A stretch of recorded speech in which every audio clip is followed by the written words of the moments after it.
Hello friends, welcome to our YouTube channel JK papers. तो आज हम आपके लिए लाए हैं जेके बोस क्लास 10th के लिए उर्दू का सैम्पल पेपर, जो कि हमने खुद प्रिपेयर किया है सेशन 2025-2026 के लिए। इससे पहले भी हमने बाकी सब्जेक्ट्स के सैम्पल पेपर्स अपलोड किए हुए हैं। अगर अभी तक आपने वो वीडियोस नहीं देखे तो उनकी लिंक्स भी आपको नीचे डिस्क्रिप्शन में मिलेगी, आप जाके उन्हें भी चेकआउट कर सकते हैं। इसके अलावा फेसबुक और टेलीग्राम की लिंक्स भी आपको नीचे डिस्क्रिप्शन में मिलेगी, आप जाके हमें वहाँ पर भी फॉलो कर सकते हैं। अगर हम इस पेपर की बात करें तो आपके यहाँ पर टोटल नंबर ऑफ क्वेश्चन 16 है। टोटल टाइम आपको पेपर में 3 घंटे होते हैं। मैक्सिमम मार्क्स यहाँ पर 80 होते हैं। पहले यहाँ पर है हिस्सा अलिफ। इसमें सवाल नंबर 1 है, दर्ज झैल गैर दर्शी इक्तबास को गौर से पढ़िए और नीचे दिए गए खाली जगहों को पुर कीजिए। इक्तबास यहाँ पर है, अगर इंसान की ज़िंदगी का कोई मकसद न हो तो इंसान और हैवान में कोई फ़र्क नहीं रह जाता। अपने और अपने अहलो अयाल के लिए खाना वगैरह हैवान भी तलाश करते हैं। इंसान मकसद के साथ दुनिया में आया है और मेरी ज़िंदगी का भी एक मकसद है। मैं मुल्क की तमीर व तरक्की में भरपूर हिस्सा अदा करना चाहता हूँ। मैं उस्ताद बनना चाहता हूँ। ये एक पैगम्बराना पेशा है जिसको दुनिया के हर हिस्से और हर मुल्क में इज़्ज़त व एहतराम की निगाह से देखा जाता है। हमारे बच्चे हमारे मुस्तकबिल हैं। मैं इस मुस्तकबिल को संवारना चाहता हूँ। अब यहाँ पर नीचे खाली जगहों को आपने पुर करना है इसी इक्तबास के अकॉर्डिंग। यहाँ पर पहले है, उस्ताद को हर जगह डैश से देखा जाता है। इसमें आएगा इज़्ज़त व एहतराम से देखा जाता है। फिर दूसरा पार्ट है, बच्चे हमारा डैश है। इसमें आएगा मुस्तकबिल है। उसके बाद यहाँ पर है, इंसान एक डैश के साथ दुनिया में आया है। इसका आंसर आएगा मकसद के साथ दुनिया में आया है। उसके बाद यहाँ पर है, डैश का पेशा पैगम्बराना है। इसका आंसर आएगा उस्ताद का पेशा पैगम्बराना है। फिर यहाँ पर है, मैं डैश की तरक्की में अपना हिस्सा अदा करना चाहता हूँ। इसमें आएगा मुल्क की तरक्की में अपना हिस्सा अदा करना चाहता हूँ। यहाँ पर आपके हर एक पार्ट का एक एक मार्क था। टोटल मार्क्स आपके 5 थे इस सवाल में। उसके बाद सवाल नंबर 2 है, दर्ज झैल शायरी जुज़ को गौर से पढ़ने के बाद इसके आखिर में पूछे गए सवालात में से दुरुस्त जवाब चुन लीजिए। यहाँ पर आपके टोटल 5 मार्क्स है इसमें भी। नीचे यहाँ पर लिखा है, पहुँचे करीब फौज तो घबरा के रह गए, चाह करे सवाल पे शर्मा के रह गए, गैरत से रंग फिक हुआ थरा के रह गए, चादर पिसर के चेहरे से सरका के रह गए। पिसर होता है छोटा बच्चा। उसके बाद है, आंखें झुका के बोले कि ये हमको लाए हैं, असगर तुम्हारे पास गर्ज लेके आए हैं। पहला पार्ट यहाँ पर है, ये शायरी जुज़ किस मरसिया से अखज़ किया गया है। इसके ऑप्शन है, मीर तकी मीर, मीर बबर अली अनीस, मिर्ज़ा सलामत अली दबीर, मिर्ज़ा गालिब। इसका जो आंसर आएगा वो है मिर्ज़ा सलामत अली दबीर। उसके बाद यहाँ पर है, हज़रत अली असगर रज़ी अल्लाह ताला अन्हु किसके बेटे थे। इसका आंसर आएगा हज़रत इमाम हुसैन रज़ी अल्लाह ताला अन्हु। फिर यहाँ पर है पार्ट 3, हज़रत इमाम हुसैन रज़ी अल्लाह ताला अन्हु हज़रत अली असगर रज़ी अल्लाह ताला अन्हु को दुश्मन के करीब क्यों लाए। इसके ऑप्शंस है, रोटी के लिए, पानी के लिए, रहम के लिए, दूध के लिए। इसका आंसर आएगा पानी के लिए। फिर यहाँ पर है, जंग करबला के वक्त हज़रत अली असगर रज़ी अल्लाह ताला अन्हु की उम्र कितनी थी। इसके ऑप्शंस है 6 साल, 6 माह, 9 माह, 7 साल। इसका आंसर आएगा 6 माह। फिर यहाँ पर है पार्ट 5, यजीदी फ़ौज ने कौन से दरिया का पानी हज़रत इमाम हुसैन रज़ी अल्लाह ताला अन्हु और उनके ऐसाई अकारबा के लिए बंद कर दिया। इसके ऑप्शन है, दरियाई नील, दरियाई फ़रात का, दरियाई सिंध, दरियाई जमुना। इसका आंसर आएगा दरियाई फ़रात का। उसके बाद यहाँ पर है सवाल नंबर 3, दर्ज झैल गैर दर्शी इबारत को गौर से पढ़िए और आखिर पर इसी से मुतल्लिक दिए गए सवालात के मुख्तसर तरीन जवाबात लिखिए। इसके आपके टोटल 5 नंबरात हैं। यहाँ पर है, मौसम के मजाज के बारे में आजकल बहुत पहले से ही पता चलता है।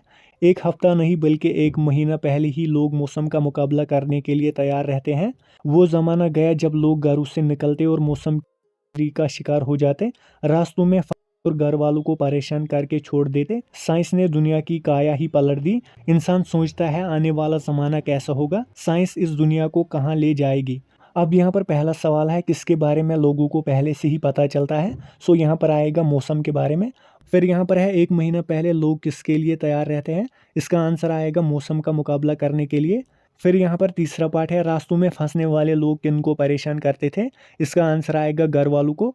उसके बाद है, दुनिया की काया किसने पलट दी। यहाँ पर इसका जवाब आएगा साइंस ने। उसके बाद यहाँ पर है, लोग किसके बारे में सोचते हैं। यहाँ पर इसका जवाब आएगा लोग आने वाले ज़माने के बारे में सोचते हैं। ये था हिस्सा अलिफ। अब यहाँ पर है दूसरा हिस्सा, हिस्सा बा।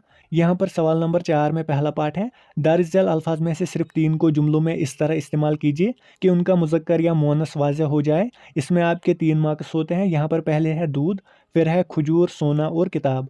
सो दूध यहाँ पर मुज़क्कर है, इसमें आएगा गाय का दूध सेहत के लिए मुफीद होता है। फिर है खजूर, खजूर भी मुज़क्कर है, इसमें आएगा खजूर का दरख्त बहुत ही ऊंचा होता है। फिर यहाँ पर है सोना, यहाँ पर आएगा मुझे सोना बहुत ही पसंद है, ये भी मुज़क्कर है। उसके बाद है किताब, ये मोनस है, इसमें आएगा उर्दू की किताब बहुत ही दिलचस्प है। फिर यहाँ पर है पार्ट सेकंड, दरअसल अल्फाज में से सिर्फ दो को इस तरह जुमलों में इस्तेमाल कीजिए कि उनका वाहिद या जमा होना वाज़ह हो जाए। सो यहाँ पर पहले है औरतें, ये जमा है। फॉर एग्जाम्पल इसमें जुमला आएगा महफिल में बहुत सी औरतें मौजूद थी। फिर है अदीब, ये वाहिद है। फिर है मनाजिर, ये भी जमा है, इसका वाहिद आता है मंजर। फिर है शायर, ये वाहिद है, इसका जमा आता है अशार। आपने इनको इस तरह जुमलों में इस्तेमाल करना है कि इनका वाहिद या जमा होना वाज़ह हो जाए। उसके बाद यहाँ पर है सवाल नंबर 5, हरूफ के तारीफ में मिसाल लिखिए। इसके आपके टोटल 4 मार्क्स होते हैं, यहाँ पर हर एक पार्ट के आपके 2-2 मार्क्स हैं। पहला पार्ट है हरूफ ताकीद। हरूफ ताकीद वो हरूफ है जो कलाम में ज़ोर पैदा करने के लिए इस्तेमाल किए जाते हैं। मसलन यहाँ पर मैं आपको बताऊंगा कि ये काम मैं ही करूँगा, यहाँ पर जो ही आया है इस जुमले में ये हरूफ ताकीद है। फिर यहाँ पर है हरूफ निदा। हरूफ निदा वो हरूफ है जो पुकारने के लिए काम आते हैं। फॉर एग्ज़ाम्पल आइए, आरे, ऐसे ही जो आते हैं हरूफ। उसके बाद है हरूफ इस्तिफ़हाम। हरूफ इस्तिफ़हाम वो हरूफ है जो सवाल पूछने के लिए काम आते हैं, मसलन क्यों, कब, ऐसे ही हरूफ। उसके बाद है हरूफ इनबिसात। हरूफ इनबिसात वो हरूफ है जो खुशी या मसरत का इजहार करने के लिए इस्तेमाल होते हैं। फॉर एग्ज़ाम्पल सुबहान अल्लाह, माशाअल्लाह, ऐसे ही जो हरूफ आते हैं वो होते हैं हरूफ इनबिसात। उसके बाद यहाँ पर है सवाल नंबर 6, हिदायत के मुताबिक जवाबात लिखिए। इसमें आपके हर एक पार्ट का 1-1 मार्क है, टोटल इस क्वेश्चन में 5 मार्क्स हैं। इसमें पहला पार्ट है हमीद किताब पढ़ता है। इस जुमले में लफ्ज़ किताब क्या है, यहाँ पर इसका आंसर आएगा मफूल। दूसरा पार्ट है अली मोहम्मद बड़ा है। इस जुमले में लफ्ज़ बड़ा ग्रामर के लिहाज से क्या है, यहाँ पर ऑप्शन है फ़ाइल, सिफत, मफूल, फ़ैल। इसका जो आंसर आएगा वो है सिफत। फिर यहाँ पर है तीसरा पार्ट, डैश वो मरकब है जो हुरूफ जार और मजरूर से मिलकर बना हो। यहाँ पर इसका आंसर आएगा मरकबी जारी। फिर यहाँ पर है अहमद तेज़ दौड़ता है। इस जुमले में अहमद क्या है, इसका जो आंसर आएगा वो है फ़ाइल। फिर यहाँ पर है पार्ट 5, उर्दू मीठी ज़ुबान है। इस जुमले में मीठी ग्रामर के लिहाज से क्या है, यहाँ पर इसका आंसर आएगा सिफत। उसके बाद सवाल नंबर 7 है दरअसल मुहावरात में से सिर्फ 2 को जुमलों में इस्तेमाल कीजिए। यहाँ पर इसके आपके 2 मार्क्स हैं। पहला पार्ट यहाँ पर है किस्सा पाक करना। किस्सा पाक करना होता है हमेशा के लिए किसी मामले को बंद करना। यहाँ पर आएगा जुमला पुलिस ने चोर को पकड़कर किस्सा पाक कर दिया, यानी कि मामला हमेशा के लिए ही ख़त्म कर दिया। फिर यहाँ पर है सूरज को चिराग दिखाना। सूरज को चिराग दिखाने का मतलब है किसी अजीम शख्स की तारीफ़ करना जो सबको पहले से ही मालूम हो। मसलन अल्लामा इकबाल की शायरी की तारीफ़ करना सूरज को चिराग दिखाने के बराबर है। उसके बाद यहाँ पर है चोली दामन का साथ होना। चोली दामन का साथ होने का मतलब है 2 चीज़ों का आपस में गहरा ताल्लुक होना।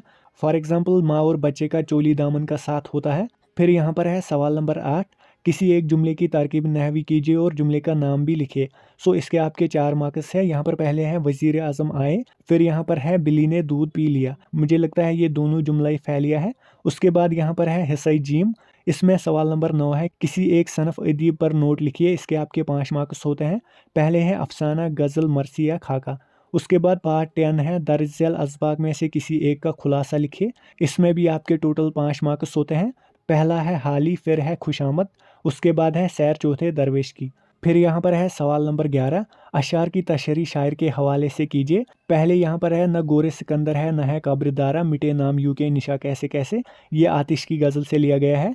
यह आपको करना था मेरे सलीके से मेरी नबी मेहनत में, तमाम उम्र में नाकामियों से काम लिया। फिर यहाँ पर दूसरा पार्ट है कुछ ऐसी ही बात जो चुप हूँ वरना क्या बात करना नहीं आती। यह आपको करना था दिले मुज़तर से पूछे रौनक बज़म, मैं खुद आया नहीं लाया गया हूँ। उसके बाद तीसरा पार्ट है कौन सा वो ज़ख्म दिल था जो तरोताज़ा न था, ज़िंदगी में इतने गम थे जिनका अंदाज़ा न था। उसके बाद है परचम अमन का लिए फिरते हैं शहरों शहरों, आस्तीनों में छुपाए हुए खंजर कितने। सो इनकी आपने तशरी करनी थी शायर का हवाला देकर। फिर यहाँ पर है सवाल नंबर 12, सिर्फ 2 सवालों के जवाब लिखिए। यहाँ पर आपके इसके 5 मार्क्स होते हैं। पहला पार्ट है मौलाना हाली ने अमली मैदान में कौन सी 2 यादगारें छोड़ी हैं। दूसरा पार्ट है खुशामद को बदतरीन चीज़ क्यों कहा जाता है, क्योंकि ये इंसान को बर्बाद कर देता है। फिर यहाँ पर है पार्ट 3, कृपा शंकर ने पंडित जी, दारोगा जी और मुंशी जी के साथ कैसा सलूक किया। इसका आंसर आएगा अच्छा सलूक किया। फिर यहाँ पर है सैर चौथे दरवेश की, मीर अमन की कौन सी तसनीफ से लिया गया है और मलिक सादिक कौन थे। उसके बाद यहाँ पर है सवाल नंबर 13, सिर्फ 2 सवालों के जवाब लिखिए। इसके भी आपके टोटल 5 मार्क्स होते हैं। पहला पार्ट है मुफलिस को हर वक्त किस चीज़ की फिक्र रहती है। दूसरा पार्ट है नज़म शिकस्त इंतज़ार में किस किस तरह की जहनी कैफियत की तस्वीर कशी की गई है। तीसरा पार्ट है दुनिया में कौन लोग नरमी और तवाज़े इख्तियार करते हैं। फोर्थ पार्ट है बाग मुराद से क्या मतलब है। इसका मतलब है जन्नत का बाग। अगला सवाल यहाँ पर है दर्ज झैल में से किसी एक अदीब या शायर के हालात ज़िंदगी तहरीर कीजिए। इसके आपके टोटल 5 मार्क्स होते हैं। यहाँ पर पहले है प्रेमचंद, सर सैयद अहमद खान, अल्लामा इकबाल, मौलवी अब्दुल्ला हक। उसके बाद यहाँ पर है हिस्सा दाल। यहाँ पर सवाल नंबर 15 है अपने स्कूल के सरबरा के नाम जुर्माना माफ़ करवाने के लिए दरख्वास्त लिखिए। यह आपको करना था। अपने छोटे भाई के नाम खत लिखिए जिसमें उन्हें पढ़ाई के साथ साथ खेल कूद में हिस्सा लेने की हिदायत करें। उसके बाद यहाँ पर है सवाल नंबर 16, दिए गए अनवानात में से किसी एक पर 200 अल्फाज पर मुश्तमिल मजमून लिखिए। इसके आपके टोटल 8 मार्क्स होते हैं। पहला यहाँ पर है मेरा महबूब शायर, दूसरा है वक्त की कदर कीमत, तीसरा है हिंदुस्तान में कौमी इत्तेहाद की ज़रूरत, चौथा है तालिब इल्म के फ़राइज़। सो ये था इस सैम्पल पेपर का आखिरी क्वेश्चन। आपको ये पेपर कैसा लगा, ईजी, मॉडरेट या टफ, नीचे कमेंट सेक्शन में लिख देना। सो आज के वीडियो के लिए इतना ही। होप आपको वीडियो पसंद आया होगा। अगर वीडियो पसंद आया तो वीडियो को लाइक और ज़्यादा से ज़्यादा शेयर भी कर देना।